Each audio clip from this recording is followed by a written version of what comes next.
10 bahasa yang popular digunakan di dunia. Berdasarkan dengan kajian yang telah dibuat, jumlah bahasa yang digunakan oleh lebih 7 bilion manusia di dunia adalah sekitar 7,102 bahasa di dunia. Di Malaysia, lebih 60 bahasa dipertuturkan. Jom kita lihat lebih 10 jenis bahasa yang paling banyak digunakan. Nombor 10, bahasa Punjabi. Bahasa Punjabi digunakan lebih daripada 119 juta pengguna yang terdiri daripada orang Punjabi yang terdiri dari negara India dan Pakistan. 9. Bahasa Jepun. Jumlah pengguna bahasa ini digunakan oleh 120 juta penduduk Jepun mempunyai dua sistem penulisan iaitu hiragana dan katakana. 8. Bahasa Rusia. Rusia adalah negara yang terbesar di dunia iaitu 51 kali ganda keluasan Malaysia. Namun begitu, bahasa Rusia yang juga digunakan oleh negara lain seperti Moldova, Latvia dan Ukraine. 7.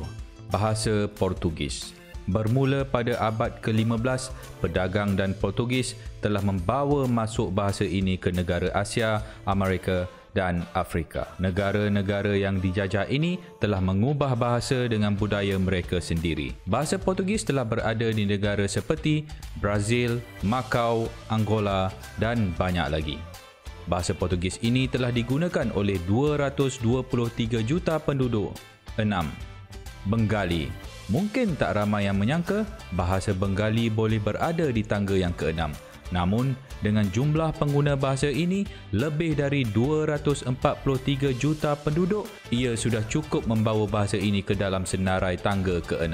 Negara utama yang menggunakan bahasa ini ialah Bangladesh dan 4 buah negara lain yang menggunakan bahasa Punjabi. 5. Hindi. Di tangga ke-5 adalah bahasa Hindi. Bahasa Hindi adalah bahasa rasmi bagi negara India dan digunakan lebih daripada 544 juta penduduk di seluruh dunia. Ia juga adalah bahasa pengantaraan di India Utara dan Pakistan.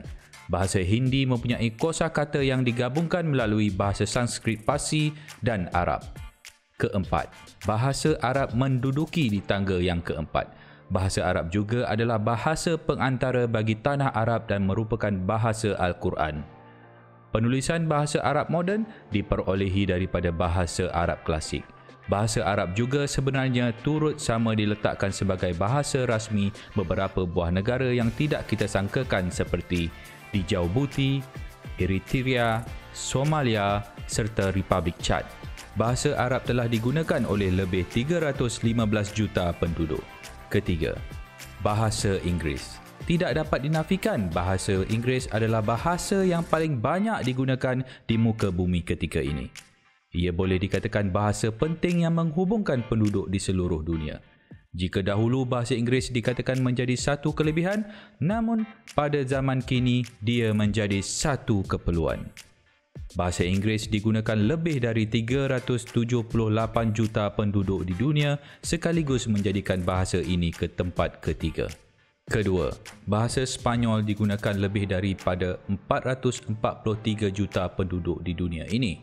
Setelah Portugal menguasai jalur-jalur maritim di Asia, Afrika dan Amerika pada abad ke-15, gantian Sepanyol yang mendominasi wilayah-wilayah tersebut sejak abad ke-16 dan 17. Akibatnya, banyak kebudayaan Sepanyol di sana. Saat ini, bahasa Sepanyol banyak dipakai sebagai bahasa rasmi negara-negara di Amerika Tengah dan Selatan. Selain itu, bahasa Sepanyol juga banyak dituturkan di beberapa negara seperti Amerika Syarikat dan Meksiko. Bahkan, beberapa kosakata bahasa Inggeris dipinjam daripada bahasa Sepanyol seperti tornado, bonanza, patio, quesadilla, enchilada dan taco grande supreme. Mandarin.